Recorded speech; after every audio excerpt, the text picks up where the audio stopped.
चूंकि ये विद्यालय है, यहाँ से बहुत सारे बच्चे बड़े बड़े सपने लेकर कोटा जैसे तमाम स्थानों पर जाते हैं, और जब वो सपने पूरे नहीं होते तो बहुत सारे ऐसे भी होते हैं जो जीवन से हार जाते हैं। लेकिन बेटा एक चीज हमेशा ध्यान रखना, कभी कोई सपना टूट जाए, कभी कोई अपना रूठ जाए, कभी दिल टूट जाए, लेकिन जीवन से मत हारना।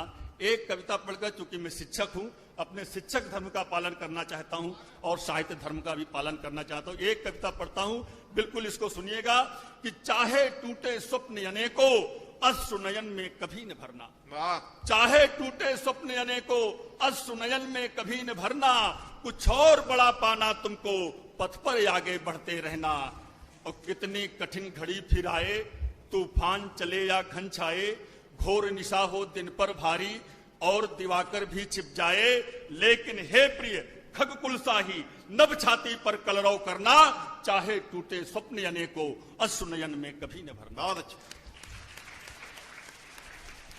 जिन्हें राज्य था मिलने वाला वही राम वनवास गए थे, जिन्हें राज्य था मिलने वाला वही राम वनवास गए थे, जितने भी थे यसुर धरा पर उनका वही विनाश किए थे। सबका कर्म अलग है निश्चित, विश्वास हृदय में अपने रखना, चाहे टूटे स्वप्न अनेकों, अश्रु नयन में कभी न भरना। और बिना नेत्र के सूरदास ने था प्रभु का दर्शन कर डाला, हार नहीं मानी मीरा ने और पिया था विष का प्याला। संकल्प श्रेष्ठ जिनके भी होते, वही बनाते सुंदर रचना, और चाहे टूटे स्वप्न अनेकों, अश्रु नयन में कभी न भरना।